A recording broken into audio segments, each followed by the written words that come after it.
Hello students, welcome back to Statistics by Savita. I hope everybody is studying.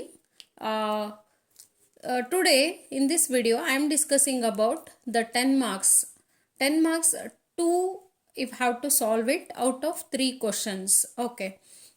The previous video I already discussed. Okay, in the previous video dalli ನಾನು already discuss ಮಾಡಿದ್ದೀನಿ ಅದರ ಬಗ್ಗೆ. ಈಗ ಇದರಲ್ಲಿ ಈ ವಿಡಿಯೋದಲ್ಲಿ ನಾನು 3 ಕ್ವಶನ್ಗೆ 2 ಕ್ವಶನ್, ಯಾವುದೇ ಡಿಸ್ಟಿಕಲ್ಲಿ ಇರ್ಬೋದು. ನಿಮಗೆ ಫಸ್ಟ್ ಕ್ವಶನ್ ವೈಟಲ್ ಸ್ಟಾಟಿಸ್ಟಿಕ್ಸೇ ಇರುತ್ತೆ, ಸೆಕೆಂಡ್ ಕ್ವಶನ್ ಇಂಡೆಕ್ಸ್ ನಂಬರು, ಮತ್ತು ಥರ್ಡ್ ಕ್ವಶನ್ನು ಟೈಮ್ ಸೀರೀಸ್ ಇರುತ್ತೆ. ಅಕಾರ್ಡಿಂಗ್ ಟು ಈಗ ಬ್ಲೂ ಪ್ರಿಂಟ್ ಬಂದಿರೋದ್ರಿಂದ ಮಿಡ್ ಟರ್ಮ್ ಎಕ್ಸಾಮದ್ದು ಬ್ಲೂ ಪ್ರಿಂಟಲ್ಲೂ ಕೂಡ 3 ಕ್ವಶನ್ಸು ಫಸ್ಟ್ 3 ಚಾಪ್ಟರ್ಸಿಂದ ಮಾತ್ರ. ಇದು ಎಲ್ಲ ಡಿಸ್ಟಿಕ್ಕು ನನಗೆ ಅಪ್ಲೈ ಆಗುತ್ತಾ, ನಮ್ಮ ಡಿಸ್ಟಿಕ್ಕಿಗೆ ಅಪ್ಲೈ ಆಗುತ್ತಾ ಅಂತ ಇಲ್ಲಿ ನೀವು ಕೇಳೋದು ಮುಂಚೆನೇ ನಾನು ಹೇಳ್ತಾ ಇದ್ದೀನಿ, ಇದು ಎಲ್ಲ ಡಿಸ್ಟಿಕ್ಕಿಗೂ ಅಪ್ಲೈ ಆಗುತ್ತೆ. ಇದು ಫಸ್ಟ್ ಕ್ವಶನ್ ಬಂದುಬಿಟ್ಟು ನಿಮಗೆ STDR ಕ್ವಶನ್ ಇರ್ಬೋದು. ಫಸ್ಟ್ 10 ಮಾರ್ಕ್ಸ್, ಇಲ್ಲಿ ನೀವು 20 ಮಾರ್ಕ್ಸ್ ಈಸಿಯಾಗಿ ತೊಗೋಬೋದು. ಇವೆರಡು ಕ್ವಶನನ್ನು ನೀವು ಸಾಲ್ವ್ ಮಾಡಿದರೆ ಸಾಕು, ಈಸಿಯಾಗಿ ನಿಮ್ಗೆ 20 ಮಾರ್ಕ್ಸಲ್ಲಿ ಸಿಗುತ್ತೆ. ಓಕೆ, 20 ಮಾರ್ಕ್ಸಲ್ಲಿ ನಾನು ಹೆಂಗೆ ಸಾಲ್ವ್ ಮಾಡೋದು ಅಂತ ನಾನು ಒಂದ್ಸತಿ ನಿಮ್ಗೆ ತೋರಿಸ್ಕೊಡ್ತೀನಿ ನೋಡಿ. ಇಲ್ಲಿ ಆಲ್ರೆಡಿ ಟೆಕ್ಸ್ಟ್ ಬುಕ್ಕಲ್ಲಿ ಇರೋದನ್ನೇ ತೊಗೊಂಡಿದ್ದೀನಿ. ಇಲ್ಲಿ just I explaining how to solve this. Okay, it is already solved. Just I will, ಈಗ ನಿಮ್ಗೆ ಇಲ್ಲಿ ವ್ಯಾಲ್ಯೂಸ್ ಚೇಂಜ್ ಆಗ್ಬೋದು, but the same type of question will come in the examination. The first question STDR ಇರ್ಬೋದು ನಿಮಗೆ. For the following data compute standardized death rates in 2 towns A and B. Which town is healthier? Usually ಇಲ್ಲಿ comment ಮಾತ್ರ compulsory ನಿಮ್ಗೆ ಕೇಳ್ತಾರೆ which town is healthier ಅಂತ.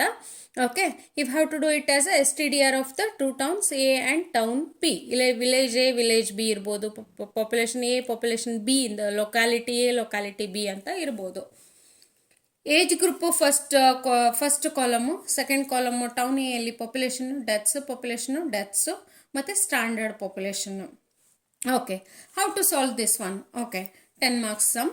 The solution is ಫಸ್ಟ್ಗೇನೆ ASDR formula ನೀವು ಬರೆದ್ಬಿಟ್ರೆ better. ಯಾಕಂದರೆ ASDR ಫಾರ್ಮುಲಾಕ್ಕೆ 1 marks ಇದೆ ಇಲ್ಲಿ. Okay, 1 marks ಇದೆ, ಬಟ್ ಇಲ್ಲಿ ಸಾಲ್ವ್ ಮಾಡಿರೋದು ಹೆಂಗಂದ್ರೆ ಆಫ್ಟರ್ ದಿಸ್ ಟೇಬಲ್ ಇಲ್ಲಿ ಬರೆದಿರೋದು ಇದನ್ನು. ಓಕೆ, ಇದನ್ನು ನೀವು ಆಮೇಲೆನೂ ಬರಿಬೋದು, ಬಟ್ ಎಲ್ಲಾದರೂ ಕ್ವಶನಲ್ಲಿ ನೀವು ಮೆನ್ಷನ್ ಮಾಡಲೇಬೇಕಿದ್ದಾನೆ ASDR ಸಮ್. ಯಾಕಂತಂದರೆ ಇಲ್ಲಿ ನೀವು ASDR ಕ್ಯಾಲ್ಕುಲೇಟ್ ಮಾಡ್ತೀರಾ. ಫಸ್ಟು ಟೌನ್ ಎ ತಗೊಳ್ತೀರಾ. Town A first age group you are writing, population and deaths. The ASDR, how you are calculating ASDR? 36 divide by 4000 into 1000, 48 divide by 12,000 into 1000, 60 divide by 6,000 into 1000, 152 divide by 8,000 into 1000. Then you are getting as a ASDR. It carries a 1 mark. ಇಲ್ಲಿ ASDR ನೀವು calculate ಮಾಡಿದಕ್ಕೆ ಹೋದ ತಕ್ಷಣ ನಿಮಗಿಲ್ಲಿ 1 mark ಸಿಗುತ್ತೆ ಇಲ್ಲಿ. Okay, what is the standard population? Standard population it is given in the question. Okay, the standard population you have to write it. that is denoted as a P. This one is denoted as A.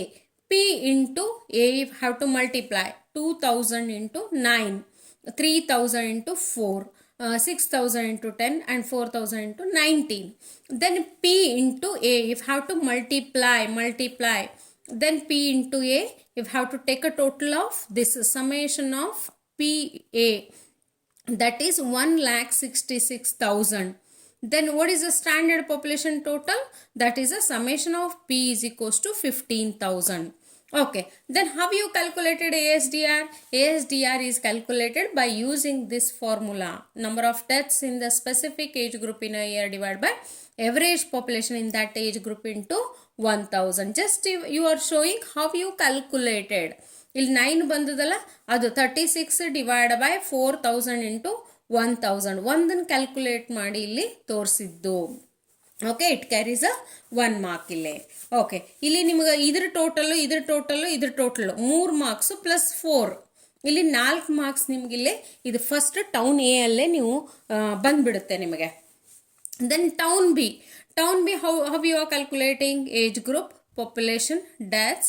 Then you are calculating same ASDR 30 divided by 3,000 into 1,000, 100 divided by 20,000 into 1,000, 48 divided by 4,000 into 1,000, 60 divided by 3,000 into 1,000. Then you are getting as a ASDR, that denotes as a B. Okay. Then the standard population again you are writing, then P into B.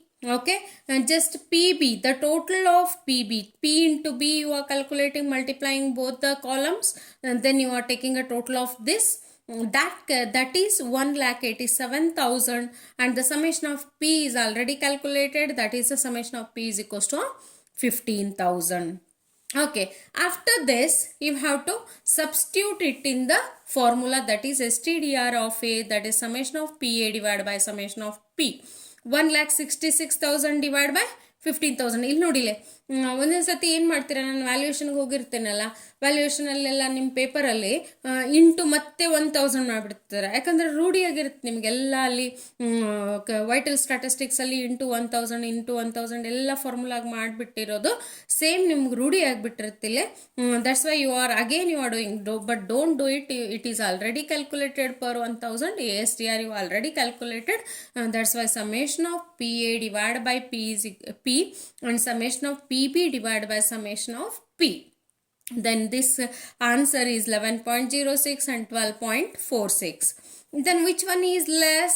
11.06 is a less. STDR of A is a less than this.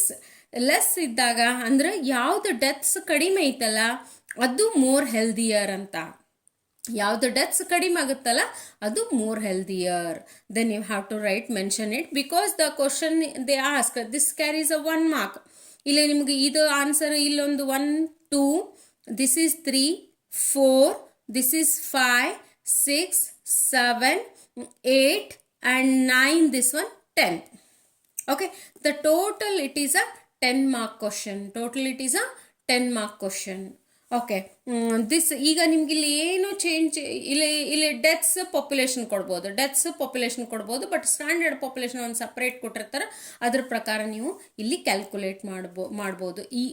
Usually 90% ಈ type question ನಿಮಗೆ ಬರೋದು, 90% ಈ type question ಬರೋದು. ಇಲ್ಲ ಅಂತ ತಿಳ್ಕೊರಿ, ನಾನು 10% ಅಷ್ಟೇ ನಿಮ್ಗೆ ಹೇಳ್ತೀನಿ. ಯಾಕಂದರೆ ಎಲ್ಲ ಕ್ವಶನ್ ಪೇಪರಲ್ಲೂ ಕೂಡ ಚೇಂಜಸ್ ಏನು ಬಂದಿಲ್ಲ. ಪಾಪ್ಯುಲೇಷನ್ನು ಡೆತ್ಸು ಮತ್ತು ಸ್ಟ್ಯಾಂಡರ್ಡ್ ಪಾಪ್ಯುಲೇಷನ್ ಕೊಟ್ಟಿರೋದು. ಇದೊಂದು ಕ್ವಶನ್ ನೋಡಿ, ಇಲ್ಲಿ ಡೆತ್ಸ್ ಮತ್ತು ಪಾಪ್ಯುಲೇಷನ್ನು ಸ್ಟ್ಯಾಂಡರ್ಡ್ ಪಾಪ್ಯುಲೇಷನ್ನು. ನೀವೇನು ಮಾಡ್ತೀರಾ, death divide by population into 1,000, death divide by population into 1,000 ಮಾಡಿ ASTR same you are calculating, only the change is ಇದು ಇಲ್ಲಿತ್ತು, ಇದು ಈ ಕಡೆ ಇತ್ತು ಅಷ್ಟೇ.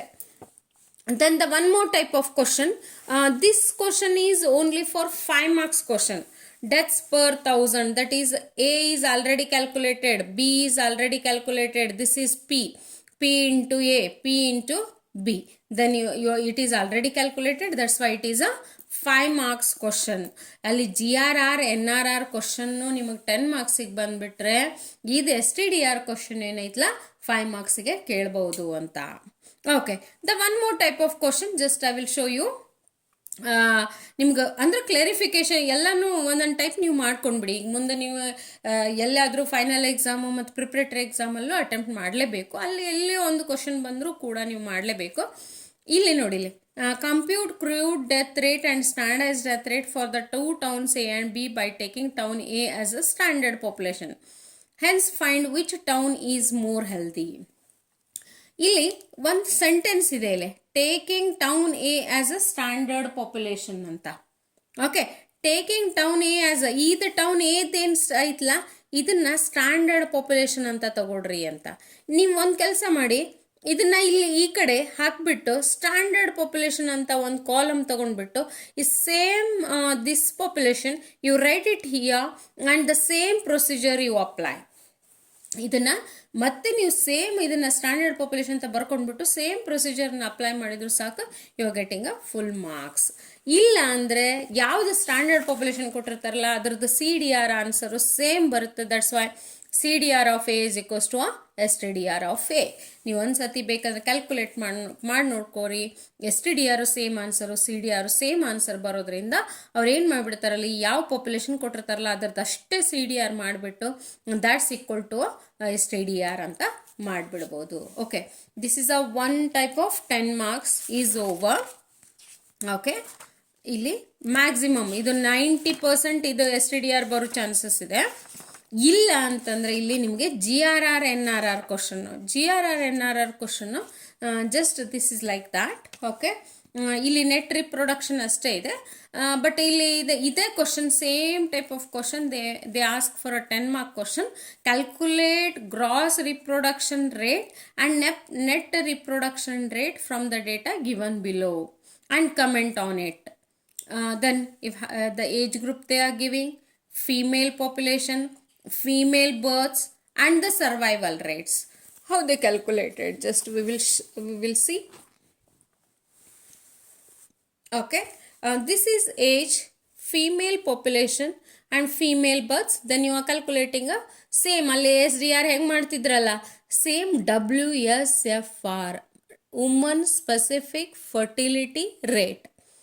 This female births divided by female population into 1000. This female births divided by female population into 1000. WSFR you are calculating. WSFR calculate ಮಾಡಿದ ತಕ್ಷಣ ಇದ್ರ ಟೋಟಲ್ ತಗೊಂಡ್ರಿ ಅಂದ್ರೆ ಇಂಟು 5 ಮಾಡಿದ್ರೆ ಅದು GRR ಇಂಟು 5. ಇದು ಇಲ್ಲ ಎಸ್ ತಗೊಳ್ಳೋದೇ ಇಲ್ಲ, ಅವಾಗ ಬರೀ GRRಗೆ ನಮ್ಗೆ WSFR total into 5, that is enough.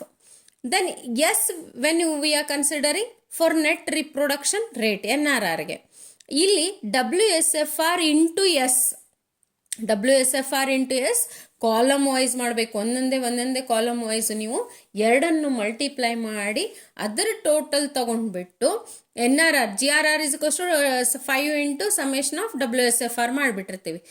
NRR is equals to I into I ಅಂತಂದರೆ that is a 5 only, the width is 5 only. 5 into that total ಮಾಡಿದಾಗ you are getting as a 763.6585 female births per 1000 women of a child bearing age. Then comment ಅಂತಿದೆ ಇತ್ತಂದ್ರೆ just you are calculating a per woman. NRR per woman is 763 divided by 0.6585 divided by 1000. That comes as 0.7636 female berths. 0 point ಅಂದರೆ 1ಕಿನ್ನಾನು less ಬಂತಿದ್ದು, ಒಂದು ಮೇಲ್ ಬಂದಿತ್ತಂದ್ರೆ ಅದು the population is increasing ಅಂತ ಬರೀತಿದ್ದೀರಿ. 1ಕಿನ್ನ less ಬಂತಂದ್ರೆ this rate is less than 1, the population is decreasing. NRR ಒಂದೇ ನಿಮ್ಗೆ ಅಲ್ಲಿ ಕಮೆಂಟ್ ಬರೆದ್ರೆ ಸಾಕು ನೀವು. Okay, this is for 10 marks GRR or NRR. ಇದು 5 ಮಾರ್ಕ್ಸಿಗೂ ಕೂಡ ನೀವು ಬರೀ GRR NRR ಕೇಳ್ಬೋದು, ಅಥವಾ 10 ಮಾರ್ಕ್ಸಿಗೂ ಇದನ್ನು ಎರಡು ಕೂಡ್ಬಿಟ್ಟು GRR ಆ್ಯಂಡ್ NRR 10 ಮಾರ್ಕ್ಸಿಗೂ ಬರ್ಬೋದು. ಓಕೆ, ಇದೆರಡು ಕ್ವಶನ್ ಮಾತ್ರ ನಿಮಗಲ್ಲಿ ಮಾಡಲಿಕ್ಕೆ, ಇದೆರಡು ಕ್ವಶನ್ ಪರ್ಫೆಕ್ಟ್ ಮಾಡ್ಕೊಂಡ್ಬಿಟ್ರಿ ಅಂದರೆ 10 ಮಾರ್ಕ್ಸ್ ನಿಮಗೆ ಪರ್ಫೆಕ್ಟ್ ಕೈ ಒಳಗಿದ್ದಂಗೆ, ಪರ್ಫೆಕ್ಟ್ 10 ಮಾರ್ಕ್ಸ್ ನಿಮಗೆ. Okay, then come to that. ಈಗ ಇದ್ರದ್ದು ತಗೋತೀನಿ ನಾನು ಇಂಡೆಕ್ಸ್ ನಂಬರ್ದು. ಓಕೆ, ಇಲ್ಲಿ ಇಂಡೆಕ್ಸ್ ನಂಬರ್ ಬಂದ್ಬಿಟ್ಟು compute Laspeyres Paasche Marshall Edgeworth Drobisch Bowley Fisher's index number for 2000 from the following data. Okay, ಈಗ ಕಮೋಡಿಟಿ ಪ್ರೈಸ್ ಕ್ವಾಂಟಿಟಿ, ಪ್ರೈಸ್ ಕ್ವಾಂಟಿಟಿನೇ ಕೊಡ್ತಾರೆ ಅಂದ್ಕೊಳ್ತೀನಿ ನಾನು. ಇದೇ ಕೊಡ್ಬೋದು, ಅಂದರೆ ವ್ಯಾಲ್ಯೂಸ್ ಚೇಂಜ್ ಇರುತ್ತೆ, ಬಟ್ ಪ್ರೈಸ್ ಕ್ವಾಂಟಿಟಿ ಇರುತ್ತೆ. ಒಂದು base year, this is a current year. Then what you are doing as a Laspeyres Paasche Marshall ಜೊತೆ ಇದರಲ್ಲಿ ನೀವು 3 ಯಾವುದಾದ್ರೂ ಕೊಡ್ಬೋದು. ಯಾಕಂದರೆ ಇಲ್ಲಿ 4 ಏನಾಗ್ಬಿಡುತ್ತೆ, ಇದ್ರದ್ದು 4 ಮಾರ್ಕ್ಸು, ಅಂದರೆ 4 marks 5, 6, 7, 8, 9, 10.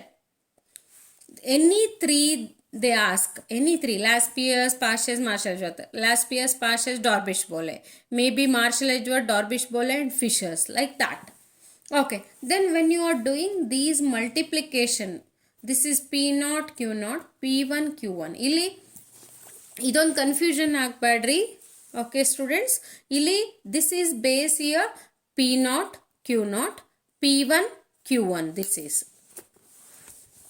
Then if you have to take it as the multiplication P0, Q0 ಒಮ್ಮೆ, P1, Q1, P0, Q1, P1, Q0. Just go on multiply all the 4 columns. After getting this 4 column, the last piers ನಾನು ನಿಮ್ಗೆ ಒಂದು ಫಾರ್ಮುಲಾದ್ದು ಇದರಲ್ಲಿ ಈ ಫಾರ್ಮುಲಾಸನ್ನ ಹೆಂಗೆ ಮಾಡಬೇಕು ಅಂತ ಫಾರ್ಮುಲಾದ ವಿಡಿಯೋಸಲ್ಲಿ ನಾನು ಅಪ್ಲೋಡ್ ಮಾಡಿದ್ದೆ. ಅದ್ರ ಪ್ರಕಾರ ನೀವು ನೆನ್ಪಿಟ್ಕೊಂಡ್ರೆ ಸಾಕು. Laspeyres, Paasche, go on substituting the values. ಒಂದು ಟ್ರಿಕ್ ಹೇಳ್ತೀನಿ ನಾನಿಲ್ಲಿ. ಇದನ್ನು ನೀವು ಸಬ್ಸ್ಟ್ಯೂಟ್ ಮಾಡಿದಾಗ ಎಲ್ಲ ಆನ್ಸರು ಭಾಳ ನಿಯರ್ ಆನ್ಸರ್ ಇರುತ್ತೆ. ಯಾವುದೋ ಒಂದು ಬೇರೆ ಆನ್ಸರ್ 200 ಬಂತು, ಇದು 100 ಬಂತಂದ್ರೆ ಅವಾಗ ನೀವು ಎಲ್ಲೋ ರಾಂಗ್ ಮಾಡಿದ್ದೀರಾ ಅಂತ ಗೊತ್ತಾಗುತ್ತೆ. ಅಥವಾ either when you are substituting formula ಇರ್ಬೋದು, ಅಥವಾ ಎಲ್ಲೋ ಏನೋ ಇದು ರಾಂಗ್ ಬಂದಿರ್ಬೋದು. ಇದು ಎಲ್ಲ answer just you check it once, answer near answer ಇರುತ್ತೆ. ಲಾಸ್ಟ್ ಪಿಯರ್ಸ್ ಪಾಸ್ಟ್ ಡೇಸ್ದಾಗ ಒಂದು ಸ್ವಲ್ಪ ವೇರಿ ಇರ್ಬೋದು, ಬಟ್ ಮಾರ್ಷಲ್ ಎಜ್ವರ್ತ್, ಡಾರ್ಬಿಶ್ ಬೋಲೆ ಮತ್ತು ಫಿಶರ್ಸ್ ಇಂಡೆಕ್ಸ್ ನಂಬರಲ್ಲಿ same answer you are getting. This is a base year quantity. The Paasche is a current year quantity. P1 by P0 same, P1 by P0, P1 by P0, P1 by P0 same. Here Q0, the past is Q1. Here both numerator, last years and past years, both denominator, but the whole division, the Marshall-Edgeworth is. The Dorbish-Bohle is, if you are calculated last years plus past years divided by 2. Okay, then this one last years plus past years divided by 2. The Fisher's price index number is the square root of last years into past years. ನೀವು ಮತ್ತೇನು ಮಾಡಿಬಿಡ್ತೀರಿ, into 100 ಮತ್ತೆ ಮಾಡ್ತೀರಿ. ಯಾಕಂದ್ರೆ 100 already calculate ಮಾಡಿದ answer calculate ಮಾಡಿದ್ದದ. ಮತ್ತೆ 100 ಮಾಡಬೇಡ್ರಿ ಅಲ್ಲಿ. ಓಕೆ, 100 ಮಾಡಬೇಡಿ ಅಲ್ಲಿ. Okay, only you are multiplying and taking a square root, you are getting a answer. Okay, they may ask a 10 marks this question, or otherwise the TRT, FRT, last years, past years, Marshall-Edgeworth, or otherwise the Fisher's index number, computing a Fisher's index number and show that it satisfies time reversal and factor reversal test. Okay, then how you are calculating this one? The items, the base year, this is a current year, price quantity. Okay, compute Fisher's price index number andara. ಇದನ್ನ ನೆನ್ಪಿಟ್ಕೊಳ್ರಿ. ಬರೀ ನೀವೇನು ಮಾಡಿಬಿಡ್ತೀರಿ, TRT FRT calculate ಮಾಡಿಬಿಡ್ತೀರಿ, ಅಲ್ಲಿ 2 marks ಹೋಗ್ಬಿಡ್ತದೆ ನಿಮ್ಮದು. That's why don't forget to calculate this Fisher's price index number. That is, first you calculate P0 Q0, P1 Q0 and P0 Q1. After that you have to calculate the Fisher's price index number. In last year's past years ನೀವು calculate ಮಾಡಿಲ್ಲ, direct you are substituting it in the, ಈಗ Laspeyres ಇದು into ಪಾಸ್ಟ್ ಇಯರ್ಸ್ into 100. But ನಾವಲ್ಲಿ calculate ಮಾಡಿಲ್ಲಲ್ಲ, just you are substituting the values here. 541 divided by 472, this you are calculating into 100. First you have to divide it, multiply it, take a square root into 100. After that you are getting a answer correct. Okay, then what is the time reversal test? Time reversal is TRT is equals to P01 into P10 is equals to 1. Then P01 ಅಂದ್ರೆ as usual formula. ಈಗ first ನೀವು ಮೇಲ್ಗಡೆ ಮಾಡಿರಲ್ಲ ಅದು. P10 ಅಂದರೆ 0 ಇದ್ದಲ್ಲಿ 1 ಹಾಕ್ತೀರಾ, 1 ಇದ್ದಲ್ಲೇ 0 ಹಾಕ್ತೀರಾ. ಇಲ್ಲಿದೆ ನೋಡಿ, P01 ಇಂಟು P10 ಇದು TRT formula. P01 into P10 is equals to 1. P10 divided by P0 Q0 into P1 Q1 divided by P0 Q1. ಇದು 1 ಇದ್ದಲ್ಲೇ 0 ಹಾಕ್ತೀರಿ, 0 ಇದ್ದಲ್ಲೇ 1 ಇರ್ತದೆ. ಓಕೆ, ಇದು 1 then 0 0 1 0. Okay, then into 1. just you are substituting that formula. Write all the values. ನೀವು calculation ಏನೂ ಮಾಡೋದು ಬೇಡ, just you cancel it. 541 579 503 503, just you cancel it. Square root of 1, that's equal to a 1. Square root of 1 andre equal to 1. Hence Fisher's index number satisfies a TRT. Then Fisher's quantity index number idiga FRT ಏನು ಮಾಡ್ತೀವಿ, P01 into Q01 is equals to V01. How is Q01? P Q change ಆಗ್ತದೆ. ಇಲ್ಲೇ ಬರೀ time change ಆಗಿತ್ತು, but ಇಲ್ಲಿ factor change ಆಗುತ್ತೆ ನಿಮ್ಗೆ. P ಇದ್ದಲ್ಲೇ ಕ್ಯೂ ಇದ್ದಲ್ಲೇ ಪಿ ಆಗುತ್ತೆ. ಅದನ್ನು ಹಾಕಿಬಿಟ್ಟು just you are go on substituting the values, just you cancel it when the sum of the values is not cancel. That is 579, 579, 472, 472. That the two values are there, that square, this square and square root cancels. 579 divided by 472, that is a P1 Q1 divided by P0 Q0. Ali P1 Q1 divided by P0 Q0 at the value. Then P01 is equals to Q01 is equals to V01. That is equals to the Fisher's index number satisfies a FRT. Okay, ಇದು TRT FRT formula ಹಾಕೋದನ್ನು ಮರಿಬೇಡ್ರಿ. Formula ಹಾಕೋದನ್ನು ಮರೆತ್ರಿ ಅಂದ್ರೆ ಮತ್ತೆ ಅಲ್ಲಿ 2 marks ಹೋಗ್ಬಿಡುತ್ತೆ. Total it is a 10 mark question. ಇಲ್ಲಿ 4 plus ಅಲ್ಲಿ Fisher's index number calculate ಮಾಡಿದ್ದೆ 2, 6, 6 TRT formula and answer, FRT formula and answer. Total it is a 10 mark question. These 2 questions you have to be perfect. You will get a 20 marks there. ಇಲ್ಲಿ ನೀವು 20 ಮಾರ್ಕ್ಸನ್ನು ಗ್ಯಾರಂಟಿಯಾಗಿ ತಗೊಳ್ತೀರಾ. ಇದನ್ನ ಇಷ್ಟು perfect ಮಾಡ್ಕೊಳ್ಳಿ. ಇದರಲ್ಲೂ ನಿಮ್ಗೇನಾದರೂ comment ಇದ್ದರೆ ನನಗೆ ಕಮೆಂಟ್ ಮಾಡಿ, ನಾನು ಅದನ್ನು ಮಾಡಿ ತೋರಿಸ್ತೇನಂತೆ.